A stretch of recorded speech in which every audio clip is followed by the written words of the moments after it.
Before the World Series, we had CC Sabathia on, and we were talking some baseball with him going into you guys and the Yanks battling it out. And he said that 30% of Freddie Freeman is better than 100% of anybody else. End quotes. That's what CC said, man. That's very Were you at 30% going into the World Series? I would say I was a little higher than that. Nice. Yeah. So we had a break between the NLCS and the World Series about 5 days. And the first 2 rounds, it felt like, here's the fence. I felt like I was always chasing the pain, trying to get on the other side of it. Yeah. But those 5 days really helped me. I was able to treat it really well. And I didn't run one time because I didn't want to flare the ankle up at all. Yeah. So the first time I actually ran was in introductions into game 1. And as I was running, I was like, whoa, I think I can do this. This feels good. Feeling good. So I'm giving high fives, and I make it to the trainers because everyone gets introduced and everyone's so excited. Like, you're not limping, Freddie? I said, I know, this is great. But by the 6th or 7th inning of every game, like my heel would start to hurt where the Achilles attaches into the heel. That's where it was starting to hurt because the spike of my cleat was going into my heel.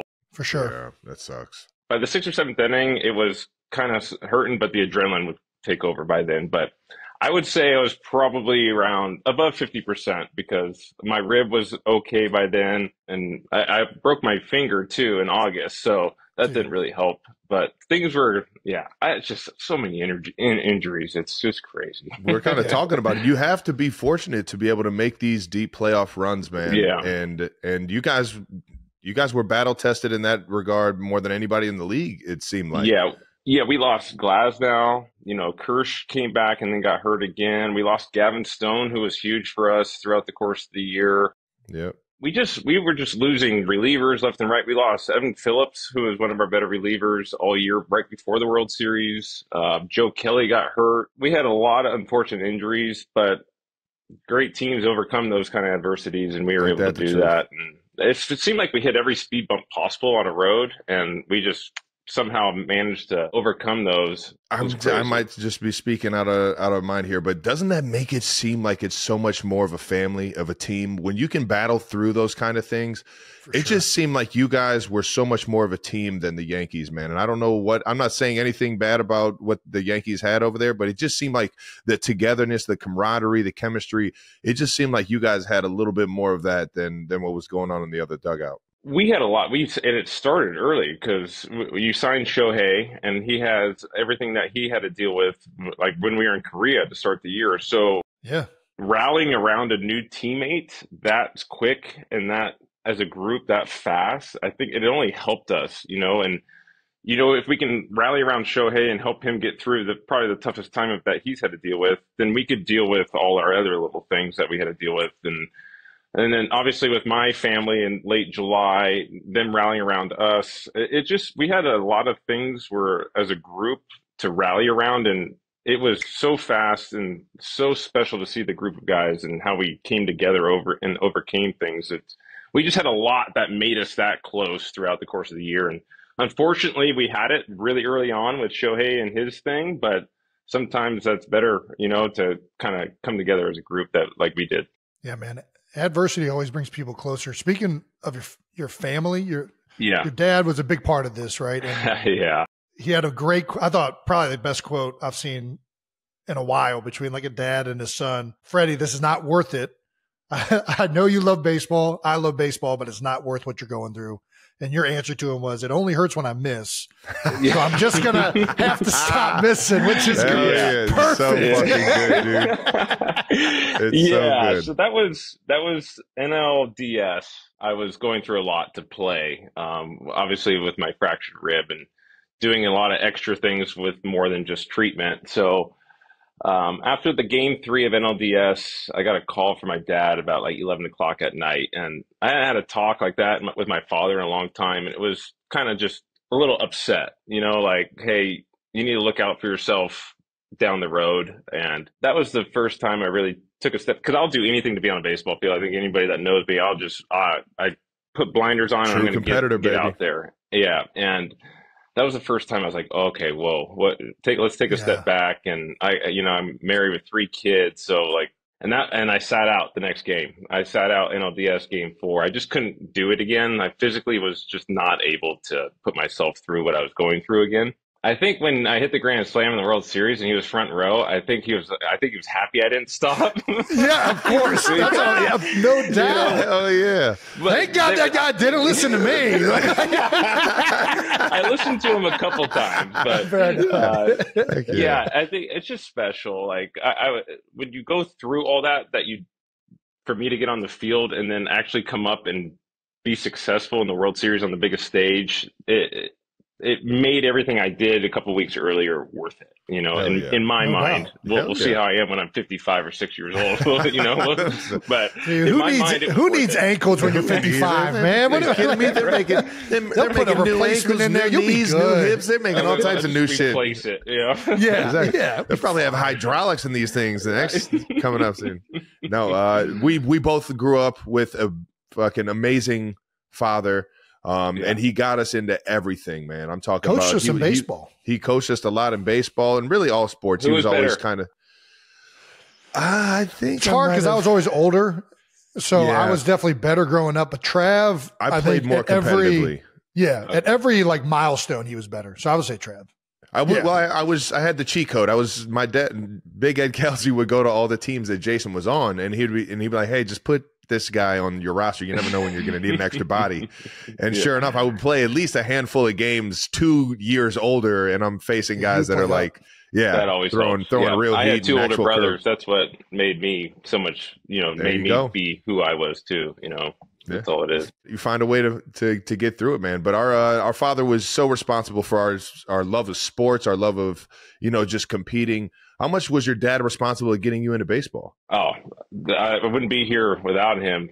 Yeah. Obviously, I have 2 older brothers that love baseball too, but obviously my dad is the one that loves baseball to the core. Nice. Was he always a Dodgers? No. So we grew up actually in Orange County. So I grew up 10 minutes from Angel Stadium. Wow. But my dad is from Canada, and he grew up a Tigers fan because he grew up in Windsor, Ontario, in Canada. So right across the border. So he was a big Tigers fan. Yeah. Fuck yeah. That's right. And then my grandfather moved to California, and so that's how we came to be in California. But I grew up an Angels fan. My favorite player was Garrett Anderson growing up, just that left-handed, beautiful, sweet swing from the left side. So hell yeah, baby.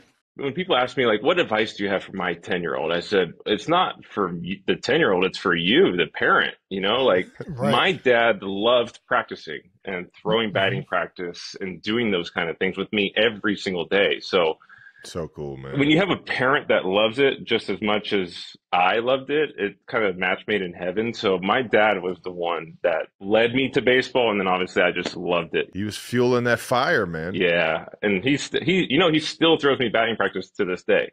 Is that right? Really? Yeah, in the off season. So like right now, I'll take about 2 months off of baseball activities. I start working out tomorrow, but baseball activities I don't pick up till January, and I'll go to my high school in Orange County, and we'll go and spend an hour together, and I work out with him, and he throws me batting practice. He's 69 years old, and he still throws. And the last 2 years, he goes, Freddie, I'm not very good anymore. I said, but that's the thing. I said, Dad, it's not about that. It's about the hour we spend together, Like, I'll figure it out in spring training. I hit every day there, but I just want to hit with you, and this is our thing, and so cool. Yeah, man. He's still throwing. He thinks he's not very good, but I think he's great. Nice, man. He's getting somewhere over the plate. Yeah. Hell yeah, man. Yeah. That's so fucking cool, man. Yeah, well, you guys shared an incredible moment, game 1, obviously. Walk-off, grand slam home run. Yeah. How the fuck did that feel? Yeah. World Series, bases loaded. Like, what does that feel like? Yeah, I don't really remember. I've kind of blacked out. I can only imagine. We talk about it all the time. You're trying to remember. I got really excited. I can't. I can't remember the feeling. But when they walked Mookie intentionally, which I knew they were going to, left on left, you kind of figured the situation out. And I started replaying. So I watched Shohei's at bats against Nestor Cortez, because every time Shohei walks into the box, the pitcher feels like he's back's against the wall. So I was like, what is he going to throw if he thinks his back's against the wall, which it was. This is brilliant, man. Fuck. Love this. And he was throwing cutters and sliders away to Shohei, and then like heaters in and up and in. So I usually look away to just drive the ball to left center. And I was like, you know what? I'm going to switch this up and I'm going to look closer to me so I don't swing at the cutter or slider away. So I was looking heater in to like up and in. And I guessed right.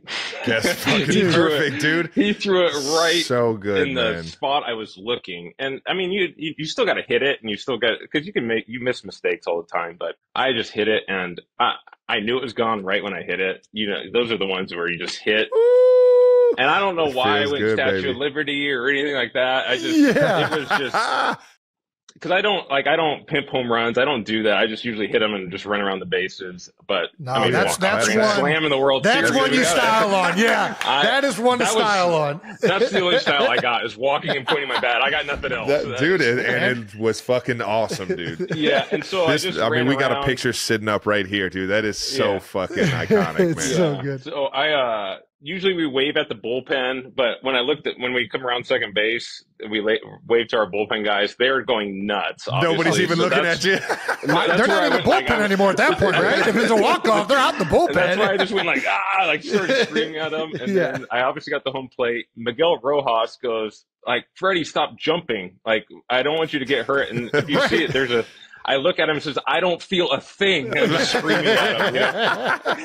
And then that's so electric, man. I knew my dad was sitting front row because he was sitting right in the front row of the seats. And for some reason, I don't know, I was like, you know what? I'm going to share this with him. So I ran over and just screamed in his face. There was no words, no nothing. And we were just screaming at each other. There was a lot said. There was a lot said in that scream. It was a lot of... It was all understood. It was an hour conversation in those two screams, you know? Fucking cool, man.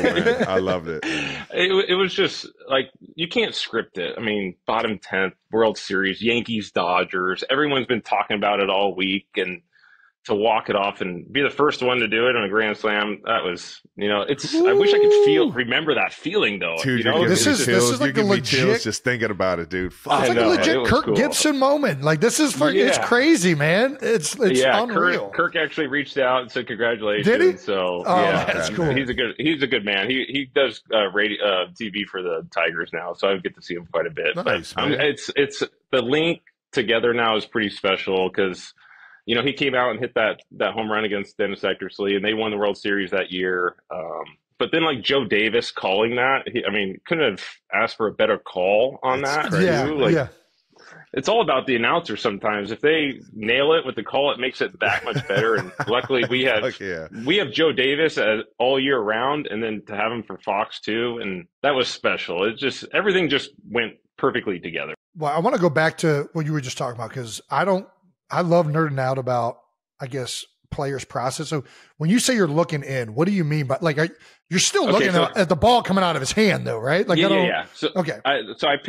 So I'm a lane hitter. So say let's just put a square up. So usually I'm looking outer third of the plate just so I can stay in and just line everything to left center because I'm left-handed. Okay. So instead I X that out because if I'm looking out there, I might swing at the cutter and slider going away from him. Yeah. Oh. And I don't want to swing at that because that's just I'm going to be dead if I do that. So instead I looked on the inside part of the plate, so closer to me. And so if I'm looking there, if anything's middle to middle away, I'll just check off of it. I won't even attempt to swing at that. Yes. And so that's why I went closer because if he throws the cutter or slider in that lane, then it's going to end up middle. Right. And then I could still hit that, but I wanted to bring it closer so I wouldn't have to swing at any pitches going away from me. That's why I did that. Sure. That's brilliant. Yeah. Dude, it's awesome, weird. It's just because it's just lame. It's awesome. It's science. I hear you. It's the theory of it's science in here. It sounds crazy when you talk about it. Dude, it doesn't sound crazy. It actually sounds awesome. Dude, what were the reaction from the kids? How crazy was that seeing the little ones after you hit a home run like that? Yeah. In the World Series? So Charlie, my 8-year-old, he's so I hit the home run and that's all he's asking is, Daddy, are you going to be the MVP? I said, Charlie, it's been one game. The only thing the 8-year-old cares about. I said, I don't know, Charlie, there's a lot of games left. But my 3-year-olds don't really understand what's really going on. So, but they were all excited. They don't care if you go 0 for 4. That's the beauty of it. 0 for 4, so dad out there you're still dad. But Charlie is really into baseball. and like knows everything about it. So he was pretty fired up after the game. Hell yeah, man. You got to start throwing some BP with him if you haven't already, man. Oh, yeah. If he's got practice tonight, I'll be taking him too. There we go. Nice. There we go. Might need a mask and stuff to hide, but. Yeah. Was it the circus that everyone felt like it was going to be, bringing Shohei Ohtani to LA? How crazy was it when he first got there? Did you like feel the attention kind of go up a little bit more or what? Oh, yeah. So the first day I showed up to spring training, Shohei was already there. And I'm pulling in, and, you know, I've already spent 2 years with Dodgers. And when I pulled in, there's probably 100 cameras just filming every car that drives in, you know, and because they don't know which one's Shohei or Yoshinobu, you know, Yamamoto. Yeah. So it's mostly all the Japanese reporters. And sure, I've never seen so many cameras throughout the course of the year than I did this year. It was mayhem everywhere we went. And so Shohei started leading off at the end of the year, and we have Mookie hitting second and me hitting third. And this Mookie and I started laughing. So it's like, say it's the top of the eighth or top of the ninth, Shohei has his last at bat. 15,000 people are just immediately get up out of their seats and just walk out of the stadium. They're like, oh, Shohei's done. So like, whoa, stop it. And Mookie and I are on deck, and we're like, geez, they don't care about us at all. Way. That was quick. No way, dude. Man, okay. And that's what it's like. Shohei is such a global superstar. Right. And everywhere he went, every city, they want to see him, rightfully so. I mean, he went 50-50 this year. He's going to win first MVP as DH. He's just incredible. And what people forget is that he's rehabbing Tommy John. And so he was rehabbing and getting his arm, and then he goes out and hits 50 home runs. It's special to watch him go about his business every day. It's crazy. And he's going to be pitching next year. And it's mind blowing. It really is. That's what we do in like Little League. And he's doing it in the big leagues, you know, like. Yeah, it's mayhem everywhere we go because of Shohei. That's awesome. It's got to be fun as hell, man, and probably a little bit sweeter when you can, you know, find a way to come together. And I know he had the shoulder there at the end of the World Series, so finding a way to win it for him, knowing all those cameras are on him and Yoshi, man, that shit had to be cool, man. Yeah, I mean, we don't, but like even though he got hurt and we were able to bring it home for him, like NLCS, the home run he hit off the Cease and the NLDS, like there's so many moments. And that we would never be where we were without Yoshi and Shohei. And, you know, for Shohei to get hurt at the end of game 2 and for us to still go out there and win it, that just shows you how good our team is. And it will be for a long time. It should be a special few years, hopefully. You guys got a good culture, man. It seems like everybody's in it for the right reasons, man. After years of fine print contracts and people getting ripped off by overpriced wireless providers, if we've all learned anything, it's that there's always a catch. シーズンのクライマックスに向かって各チームが経験した苦難や絆、そして感動的な瞬間がより一層スポーツの魅力を引き立てていますよね。特に選手たちが怪我や痛と戦いながらも試合に挑む姿には MLB ファンとして心からの尊敬と感動を禁じ得ません。試合ごとに厳しいコンディションに立ち向かい、家族、チームメイト、そしてファンのために全力を尽くす彼らの姿には、本当に頭が下がります。今年のシーズンは、特に、翔平・大谷のような世界的スター選手が注目を集め、試合や訪れる各都市での反響がこれまでにないほど大きなものでした。大谷選手の存在感が、チームにもたらした影響は計り知れず、試合や彼のパフォーマンスを見ようとするファンの熱気は、スタジアムの空気を一変させました。彼がどれほど多くの人に感動を与えたか、そして彼を支えるチームメイト全員の団結力やサポートの姿勢にも目を見張るものがありました。大谷選手だけでなく、多くの選手が互いに励まし合い支え合う姿が、まさにスポーツの素晴らしさと MLB の魅力を存分に感じさせてくれました。さらに、シーズンを通じて見られたチームの一体感や友情は、単なるスポーツを超えた家族のような温かさを私たちに届けてくれます。試合ごとに発生する問題や怪我、さらには長期のリハビリを必要とする厳しい状況に直面しても、各選手が力を合わせて立ち向かう姿は、私たちファンにとっても強いインスピレーションとなり、一層心が揺さぶられますよね。家族やチームメイトが支え合い、共に困難を乗り越えた瞬間こそ、選手たちにとっても私たちにとっても最も特別で忘れられない時間になっているはずです。そしてフレディ・フリーマン選手が父親との関係について話してくれたエピソードもとても感動的でした。彼の父親がどれほど野球への愛情を持ち、またどれほど息子の成長を支えてきたか、その温かさが伝わってきますよね。試合後に父親と共有する勝利の瞬間や励ましの言葉が、どれほど彼のモチベーションとなっているか、まさにスポーツの美しさと親子の絆を感じさせてくれる素晴らしい場面でした。グランドスラムを決めた瞬間、父親と目の前で喜びを分かち合う姿は、言葉を超えた深い感動でしたね。お互いの愛情と信頼が、長年の努力と試練を乗り越えた証として、私たちの心に響きました。また、チーム全体が困難を共に乗り越える姿勢もファンにとって大きな魅力です。今シーズンは、選手たちが初めて経験するプレッシャーや期待の中で、互いにサポートし合い、絆を深めていく様子が非常に印象的でした。特に大谷選手や他の若手選手がチームに合流し、それぞれが持つ課題を共に乗り越える姿に、多くのファンが共感し、応援する気持ちが一層高まったのではないでしょうか。シーズンの最初から終盤にかけて、様々な局面で試練に直面しながらも、チーム一丸となって歩み続ける方に、私たちファンも大いに感銘を受けました。このように、シーズンを通じて生まれた数々の心温まるエ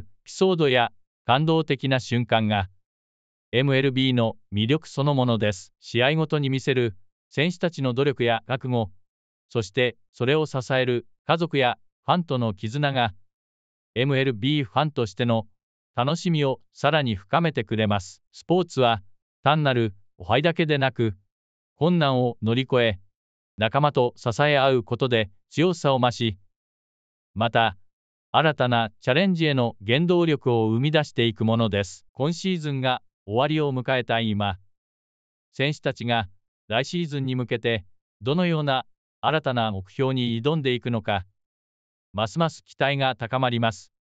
皆さんもぜひコメント欄で今シーズンの印象に残った瞬間や応援している選手について教えてください。どんな意見や感想も大歓迎です。このチャンネルでは MLB の最新ニュースやシーズンハイライトをお届けしていきますので、気に入っていただけたらいいねとチャンネル登録もぜひお願いいたします。